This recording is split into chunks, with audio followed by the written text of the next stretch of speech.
تتخذوهم غرضا من بعدی، میرے بعد انہیں اپنے تان و تشنیع کا نشانہ نہ بنا لینا. لا تتخذوهم غرضا من بعدی، یعنی جب میں تشریف لے جاؤں بظاہر تمہارے درمیان سے، تو میرے چلے جانے کے بعد کہیں ایسا نہ ہو کہ تم میں سے کوئی میرے صحابہ کی شان میں گستاخیاں کرے یا تان و تشنیع کرے یا برا بھلا کہے یا ان کو برائی کے ساتھ یاد کرے. نہیں، اللہ کے رسول سرور کونین صلی اللہ علیہ وسلم نے صاف ارشاد فرما دیا لا تتخذوهم غرضا من بعدی، میرے بعد انہیں نشانہ نہ بنانا.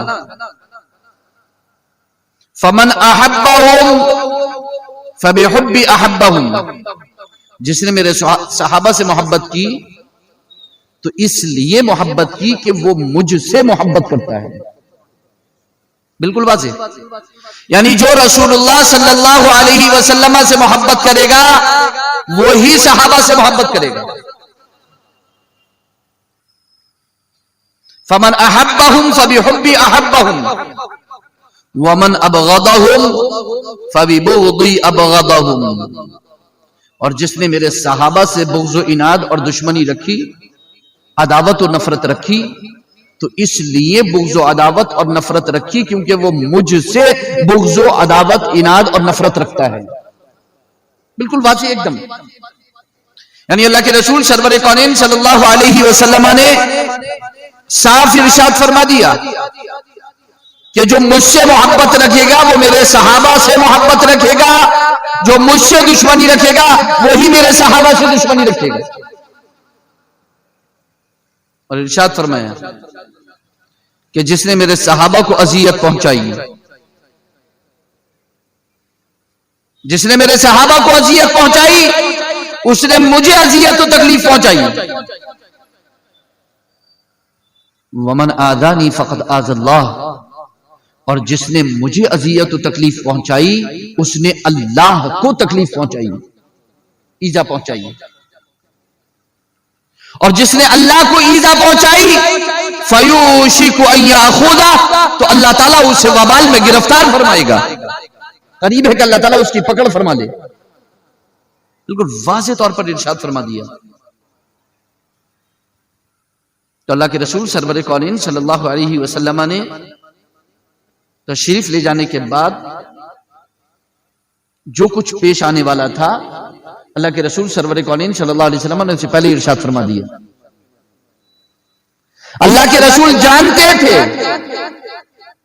کہ میرے تشریف لے جانے کے بعد ایسے لوگ آئیں گے جو میرے صحابہ کی شانوں میں گستاخیاں کریں گے، جو میرے صحابہ کو برا بھلا کہہ سکتے ہیں، جو میرے صحابہ کے بارے میں زبان تان دراز کر سکتے ہیں. اللہ کے رسول سرور کونین صلی اللہ علیہ وسلم نے پہلے ہی ارشاد فرما دیا کہ اگر میرے کسی صحابی کو برا کہتے ہوئے دیکھو تو ہرگز اس کا ساتھ نہ دینا، ہرگز اس کا ساتھ نہ دینا، نہ بالکل بھی نہیں، بالکل بھی اس کا ساتھ نہیں دینا. اللہ کے رسول سرور کونین صلی اللہ علیہ وسلم نے واضح طور پر ارشاد فرما دیا. حتیٰ کہ اللہ کے رسول سرور کونین صلی اللہ علیہ وسلم نے اپنے صحابہ کے بارے میں ارشاد فرمایا کہ میرے صحابہ سے محبت تو مومن ہی کرے گا اور میرے صحابہ سے بغض و عداوت اور نفرت منافق ہی کرے گا. حتیٰ کہ انصار کا ذکر کر کے اللہ کے رسول نے فرمایا کہ جو میرے انصار صحابہ ہیں لا يحبهم الا مؤمن ولا يبغضهم الا منافق، کہ میرے انصار صحابہ سے محبت وہی رکھے گا جو ایمان والا ہے، اور بغض عداوت اور نفرت وہی رکھے گا جو منافق ہے.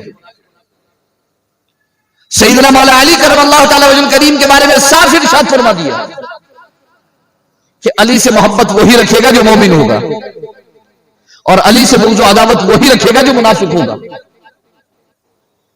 صحابہ اکرام رضوان اللہ تعالی علیہم اجمعین ارشاد فرماتے ہیں کہ اگر ہم کسی کو صحابی رسول کی بارگاہ میں گستاخی کرتے ہوئے دیکھتے ہیں یا بغض اور عداوت اور نفرت ظاہر کرتے ہوئے دیکھتے ہیں تو ہم جان لیتے ہیں کہ وہ منافق ہے. صحابہ اکرام رضوان اللہ تعالی علیہم اجمعین کے بارے میں اللہ کے رسول کا یہ فرمان ہے. صحابہ اکرام رضوان اللہ تعالی علیہم اجمعین کے زمانے میں صحابہ اکرام کا طریقہ یہ تھا کہ اگر انہیں کسی کو پہچاننا ہوتا کہ یہ مومن ہے یا منافق تو وہ اس بات سے جان لیتے کہ وہ صحابہ سے محبت رکھتا ہے یا بغض رکھتا ہے. اگر وہ صحابہ سے محبت رکھتا تو ایمان کی علامت قرار دیتے, اور اگر وہ بغض رکھتا تو منافقت کی علامت قرار دیا جاتا. مگر کیا وجہ ہے کہ آج کے زمانے میں اہل بیت اطہار کے بارے میں بھی وہی فرمایا, اہل بیت اطہار کے بارے میں بھی واضح ہے کہ جو ان سے محبت رکھے گا وہ مجھ سے محبت رکھے گا, اور جو مجھ سے محبت رکھے گا وہی ان سے محبت رکھے گا. اور اے اللہ تو ان کو دوست اور محبوب رکھ جو انہیں محبت کرتے ہیں. بالکل واضح طور پر اللہ کے رسول نے ارشاد فرما دیا. پھر کیا وجہ ہے کہ زمانے رسالت اور زمانے صحابہ اور زمانے اہل بیت میں معیار اور پیمانہ یہ تھا مومن اور منافق کو پہچاننے کا کہ جو ان سے محبت رکھتا, ان کی تعریف کرتا,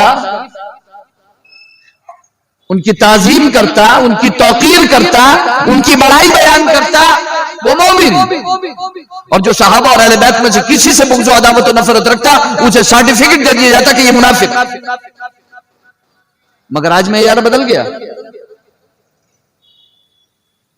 ہم دیکھ رہے ہیں کہ کوئی اہل بیت اطہار کی شان میں گستاخیاں کر رہا ہے تو کوئی صحابہ اکرام رضوان اللہ تعالی علیہم اجمعین کی شان میں گستاخیاں کر رہا ہے. جو صحابہ کی شان میں گستاخیاں کر رہا ہے وہ اہل بیت کی محبت کا دم بھر کے کر رہا ہے, اور جو اہل بیت کی شان میں گستاخیاں کر رہا ہے وہ صحابہ کی محبت کا دم بھر کے کر رہا ہے. اور خدا کی قسم ہمیں اللہ کے رسول اور صحابہ نے صاف بتا دیا ہے یہ دونوں لوگ صحیح نہیں ہیں, یہ دونوں اپنی محبت کے دعوے میں سچے نہیں ہیں. محبت کے دعوے میں تو سچا وہی ہے جو اللہ سے محبت کرتا ہے, رسول اللہ سے محبت کرتا ہے, صحابہ اور اہل بیت اطہار سے محبت کرتا ہے. جو ان سے محبت نہیں کرتا وہ رسول اللہ سے محبت نہیں کرتا, اور جو رسول اللہ سے محبت نہیں کرتا وہ اللہ سے محبت نہیں کرتا. جو ان سے دشمنی رکھتا ہے وہ رسول اللہ سے دشمنی رکھتا ہے, اور جو رسول اللہ سے دشمنی رکھتا ہے وہ اللہ سے دشمنی رکھتا ہے. اور صحیح بخاری شریف کی حدیث ہے, اس سے پہلے یہ جان لیں, جملہ میرا سن لیں کہ صحابہ اور اہل بیت سب کے سب اللہ کے ولی, سب کے سب اللہ کے ولی. اور اللہ کے رسول اور ارشاد فرماتے ہیں ان اولیائی المتقون, میرے دوست وہ ہیں جن کے دل پرہیزگار ہیں, جو متقیوں پرہیزگار ہیں. اور صحابہ سب, اہل بیت اطہار سب متقیوں پرہیزگار. متقی صرف وہ نہیں ہے کہ جس سے کبھی کوئی گناہ ہی نہ ہو, وہ بھی متقی ہے کہ جو گناہ ہونے کے بعد سچے دل سے اللہ کی بارگاہ میں توبہ کر لے, سچے دل سے اللہ کی بارگاہ میں توبہ کر لے, اور کبھی گناہ کی طرف واپس جانے کا اس کا ارادہ نہ ہو. تو تمام صحابہ, تمام اہل بیت اطہار سب کے سب جنتی اور اللہ کے ولی. اور بخاری شریف کی حدیث سنیے. اب اللہ کے رسول سرور کونین صلی اللہ علیہ وسلم ارشاد فرماتے ہیں من عاد لی ولیا فقد آذنتہ بالحرب, جس نے میرے کسی ولی سے دشمنی کی میں اسے اعلان جنگ دیتا ہوں. اب جو صحابہ یا اہل بیت میں سے کسی سے دشمنی رکھتا ہے تو وہ جان لے کہ وہ اللہ سے اعلان جنگ کرتا ہے. جس میں ہمت ہو وہ آ کر کے اللہ سے اعلان جنگ کرے. صاف فرما دیا اللہ کے رسول نے, حدیث قدسی ہے. اللہ کے رسول فرماتے ہیں, اللہ فرماتا ہے من عاد لی ولیا فقد آذنتہ بالحرب, کہ جو میرے کسی ولی سے دشمنی رکھے میں اسے اعلان جنگ دیتا ہوں. خدا کی قسم جسے اللہ اعلان جنگ دے دے اسے کہیں پناہ ملنے والی نہیں ہے. پناہ تو اللہ کے پاس ملے گی نا, اللہ ہی کی پناہ میں تو آئے گا نا. اور جسے اللہ ہی اپنی پناہ عطا نہ کرے خدا کی قسم نہ اسے دنیا میں اور نہ آخرت میں کہیں پناہ ملنے والی نہیں. تو دشمن نبی, دشمن صحابی اور دشمنان اہل بیت کو خدا کی قسم کہیں پناہ ملنے والی نہیں. اور حد تو یہ ہے کہ جو دشمن نبی ہے, جو دشمن صحابی ہے, جو دشمن اہل بیت ہے, اسے صرف پناہ ہی نہیں, خدا کی قسم اسے قیامت میں رسول اللہ کی شفاعت بھی نصیب نہیں, وہ حضور کی شفاعت سے بھی محروم رہے گا. اس لیے جتنے لوگ بھی اپنی زبانیں کھول لیں صحابہ یا اہل بیت اطہار کی شان میں, خدا کی قسم وہ جان لیں کہ قیامت کے دن نہ انہیں پناہ ملنے والی ہے اور نہ ہی نبی کی شفاعت نصیب ہونے والی ہے. اور جو صرف تکلیف پہنچائیں, جو صرف بغض رکھیں, بغض اور تکلیف, بغض دل کی کیفیت کا نام ہے, اذیت زبان سے بھی پہنچائی جا سکتی ہے, اذیت ہاتھ سے بھی پہنچائی جا سکتی ہے, اذیت قلم سے بھی پہنچائی جا سکتی ہے, اذیت میدان جنگ سے بھی پہنچائی جا سکتی ہے. اذیت پہنچانے کے بہت طریقے ہیں. اللہ کے رسول سرور کونین صلی اللہ علیہ وسلم نے دونوں چیزوں کو ارشاد فرما دیا ہے. چاہے میرے صحابہ اور میرے اہل بیت اطہار کو کوئی اپنے دل میں تکلیف پہنچانے کی کوشش کرے یا کوئی ظاہر میں تکلیف پہنچانے کی کوشش کرے. اب مقام دیکھیں, مرتبہ دیکھیں کہ صرف ظاہری تکلیف پر نہیں اللہ کے رسول نے ارشاد فرمایا کہ جو حقیقت میں سامنے دکھتی ہو تکلیف زبان سے یا ہاتھ سے نہیں, دل کی کیفیت کا بھی بتا دیا کہ جو دل میں ان کے لیے آپ بغض و عداوت نفرت حسد کی نہ رکھے. جس کا دل بیمار ہو, جس کا دل بیمار ہو اسے بھی اعلان جنگ, وہ بھی محروم. تو کیوں ان لوگوں کو ہوش نہیں آتا کہ جو سوشل میڈیا پر آ کر کے لمبی لمبی چوڑی چوڑی تقریریں کرتے ہیں جبے اور قبے پہن کر کے اور صحابہ اور اہل بیت اطہار کی شان میں گستاخی کرتے ہوتے ہیں. یہ تو تمہاری زبانیں ہیں خدا کی قسم جو قیامت میں بھی تمہارے خلاف گواہ ہوں گی. اور جو صحابہ اہل بیت اطہار کی شان میں گستاخیاں کرتے ہیں قیامت کے دن اس آیت کے مزاق ہوں گے. یوم تشہد علیہم السنتہم وایدیہم وارجلہم بما کانوا یعملون. جنہوں نے زبان سے گستاخیاں کی ہوں گی ان کی زبانیں ان کے خلاف گواہی دیں گی, اور جنہوں نے ہاتھوں سے اذیت و تکلیف پہنچانے کی کوشش ہوگی یا جو اپنے قدموں سے چل کر کے گئے ہوں گے تکلیف پہنچانے کے لیے, تو ان کے قدم, ان کے ہاتھ, ان کی زبانیں, ان کے دل قیامت کے دن ان کے خلاف گواہی دیں گے. انہیں کہیں پناہ ملنے والی نہیں ہے, نہ ہرگز انہیں پناہ نہیں ملے گی. یوم تشہد علیہم السنتہم وایدیہم وارجلہم بما کانوا یعملون. جو کچھ انہوں نے صحابہ اور اہل بیت اطہار کے خلاف سازشیں کی, بغاوتیں کی, ظلم کیا, زیادتی کی, بغض عداوت نفرت حسد کینہ اپنے دلوں میں رکھا اور دوسروں کے دلوں میں ڈالا, خدا کی قسم بھلایا کچھ نہیں جائے گا. ہر ایک چیز کا حساب ہوگا, کچھ نہیں بھلایا جائے گا. نہ جانتے ہو کیا حال ہوگا؟ وَوُضِعَ الْكِتَابُ فَتَرَى الْمُجْرِمِينَ مُشْفِقِينَ مِمَّا فِيهِ وَيَقُولُونَ يَا وَيْلَتَنَا مَا لِهَذَا الْكِتَابِ لَا يُغَادِرُ صَغِيرَةً وَلَا كَبِيرَةً إِلَّا أَحْصَاهَا وَوَجَدُوا مَا عَمِلُوا حَاضِرًا وَلَا يَظْلِمُ رَبُّكَ أَحَدًا. جب قیامت میں گناہگاروں کے گناہ ان کے سامنے ہوں گے نا